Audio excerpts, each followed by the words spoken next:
Sign करो इन कागजों पर, सीधी तरह साइन कर दो इन पर, वरना वरना क्या? वरना दोबारा दहेज का केस लगवा कर अंदर करवा दूंगी।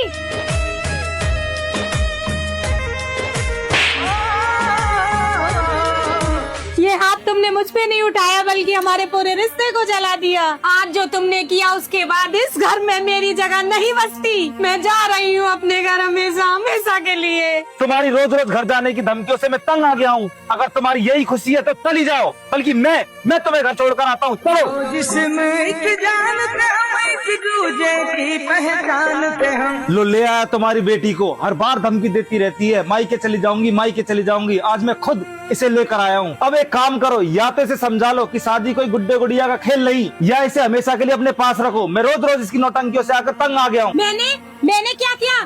बस हर बात पर रोना, हर बात पर मायके भागना, बस यही आता है तुम्हें। मैं घर बसाना चाहता था, लेकिन ये हमेशा घर छोड़ने में माहिर रही। ये क्या तरीका है आपका? हमारी बेटी को खींचकर ऐसे फेंक दिया, ये कोई खिलौना है क्या? अच्छा मैं ही गलत हूँ तो ठीक है, आप लोग इसको इतना ही समझते हो तो रख लो इसे अपने पास ही, मत भेजना इसे वापस। मैं भी देखता हूँ ये कितने दिन यहाँ रह सकती है। हाँ नहीं भेजेंगे वापस, हमारी बेटी है, कोई बोझ नहीं। कम से कम यहाँ इसे रो रो कर नहीं जीना पड़ेगा। तुम जैसे आदमी के साथ कौन सुखी रह सकता है जिसे जिम्मेदारी का जय भी पता ना हो। उल्टा मेरी ही बेटी को कटघरे में खड़ा कर दिया तुमने। शर्म नहीं आई तो मैं निकल जाओ मेरे घर से। ठीक है।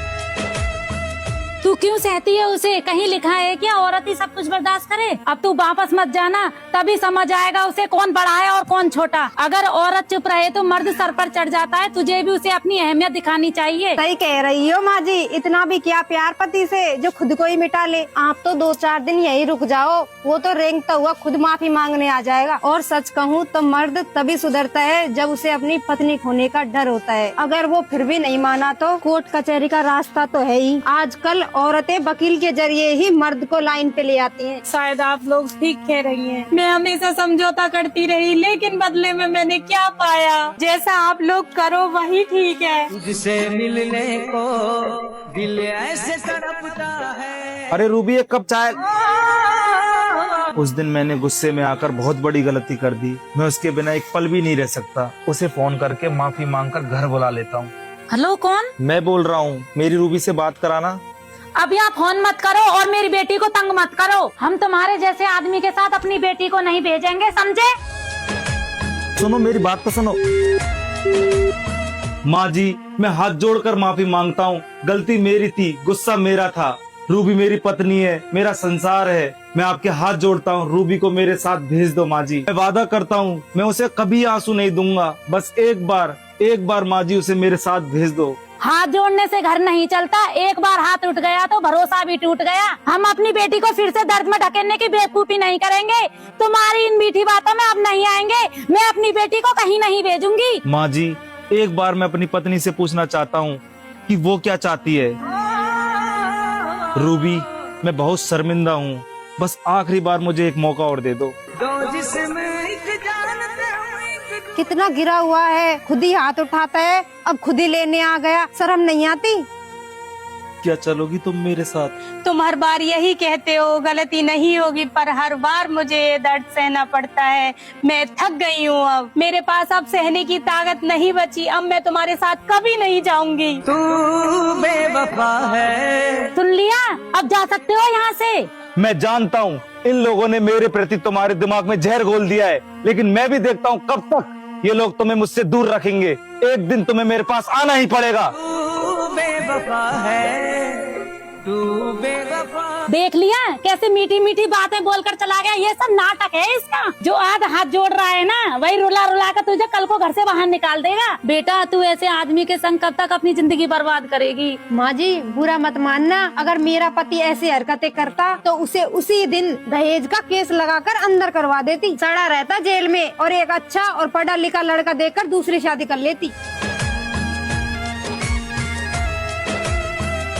बेटा तू अपनी जिंदगी क्यों बर्बाद कर रही है? वो कोई आखिरी लड़का नहीं है इस दुनिया में। तेरे जैसी सुंदर और पढ़ी लिखी लड़की को रिश्ता मिलना कोई मुश्किल बात नहीं। मैं तो कहती हूँ बेटा उस पर दहेज का केस लगा दे, उससे हमेशा के लिए छुटकारा मिल जाएगा। तो क्या सच में मुझे उन पर केस कर देना चाहिए? हाँ दीदी, आप चाहे तो हम वकील बुला लेंगे, वो तो एक झटकी में आपके कदमों में होगा। हाँ बेटा यही सही समय है। वरना फिर देर हो जाएगी, फिर से तू उसी नरक में पहुंच जाएगी। ठीक है, मैं तैयार हूँ, जैसा आप कहोगे मैं वैसा करूँगी। तू बेवफा है, तू बेवफा है, लगता है वो खुद ही आ गई। दहेज मांगने पत्नी को प्रताड़ित करने के आरोप में तुम्हें गिरफ्तार किया जाता है। सर मैंने कोई दहेज नहीं मांगा, आप गलत समझ रहे हो। आप मेरी बात तो सुनिए। तेरी राम कहानी थाने चलकर सुनाना। चल अब। सर बात तो सुनो। प्यार की में से करे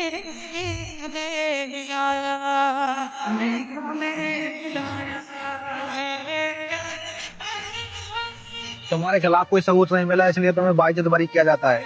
प्यार में पागल हो मेरी, तेरे प्यार में पागल हो।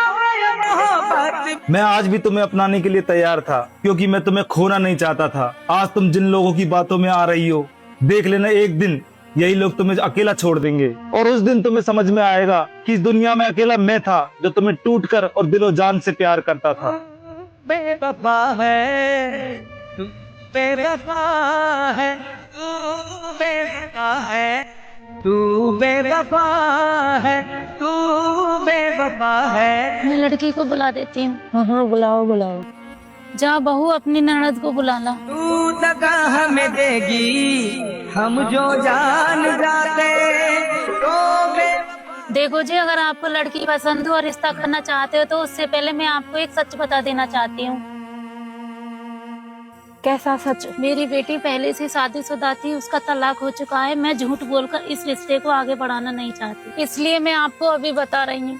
तुम्हें ये बात पहले ही बता देनी चाहिए थी। हम इज्जतदार लोग हैं, हम अपने बेटे के लिए एक साफ सुथरा घराना चाहते हैं। अगर हमें पता होता तुम्हारी बेटी तलाकशुदा है तो हम रिश्ता करने कभी नहीं आते। आजकल की लड़कियां अपने मायके वालों की बातों में आकर ससुराल में तमाशा खड़े कर देती हैं। कल को अगर किसी बात पर गुस्सा होकर घर छोड़कर चली गई तो इसका जिम्मेदार कौन होगा? तेरे लिए ओ साथी सब। जाते जाते एक बात कहकर जा रही हूँ, बात चाहे राजा जमींदार की बेटी की क्यों ना हो, पर सच तो यही है, लड़की अपने पियर में कभी नहीं दिखती। तलाक का दाग उसके माथे पर और बोझ उसके मायके पर जिंदगी भर रहता है। तुझको क्या पता है यारा, तू थी मेरी जान। चलो जी चलो, हमारे इतने बुरे दिन भी नहीं आए जो तलाकशुदा लड़की से शादी करनी पड़ेगी।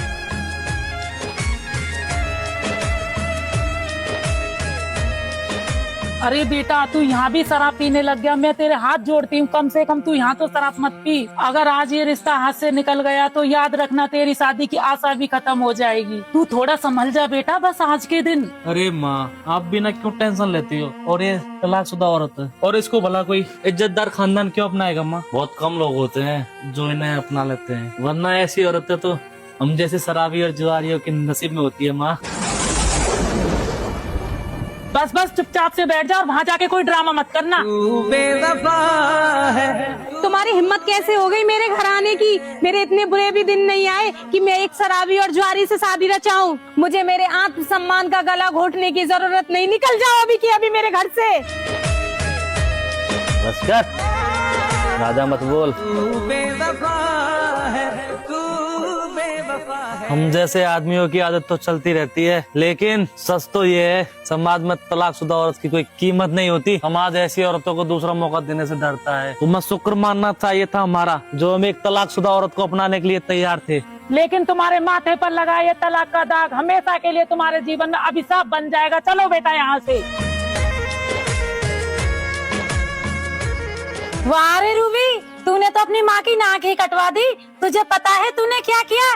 पूरे 10 महीनों से तेरे लिए एक रिश्ता भी नहीं मिला और बड़ी मुश्किल से एक लड़का राजी हुआ था। वो चाहे शराब पीता हो चाहे गंवार हो, कम से कम उसने तुझसे शादी करने के लिए हाँ तो बोल दी। लेकिन तूने उसको और उसकी माँ को घर से बेइज्जत करके निकाल दिया। मैंने अपने मुंह पर पत्थर रखकर अपनी इज्जत दांव पर लगाकर इस रिश्ते के लिए हाँ करवाई थी, लेकिन तूने उस पर भी पानी फेर दिया। माँ, वो शराब में धुत था, वो बिल्कुल भी मेरी इज्जत नहीं करता। मैं सारी जिंदगी उसे कैसे झेलती। इज्जत? जिसने अपने पति को छोड़ दिया, तलाक दे दिया, उस पर केस कर दिया, वो आज इज्जत की बात करती है?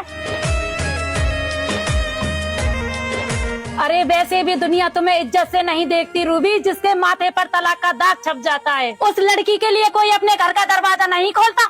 तू बेवफा है, तू बेवफा। दीदी, मेरे कपड़े धो देना, आज मेरे सिर में बहुत दर्द है।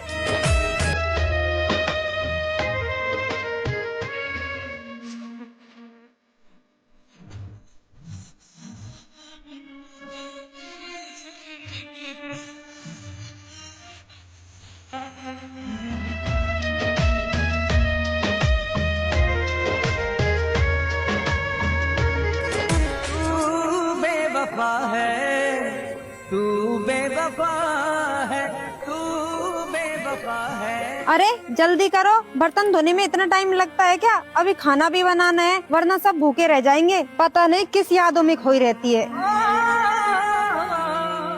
आज समझ आ रहा है मेरा पति बुरा नहीं था, ये माहौल बुरा था। क्या करूं मैं, कहाँ जाऊं मैं उनके पास जाऊंगी, उनके पैरों में गिरकर उनसे माफी मांगूंगी और मुझे पूरा विश्वास है कि वो मुझे माफ कर देंगे और मुझे फिर से अपना लेंगे। तुझसे मिलने को दिल ऐसे तड़पता है, जैसे कोई परिंदा कड़ी धूप में जलता है। दो जिस्म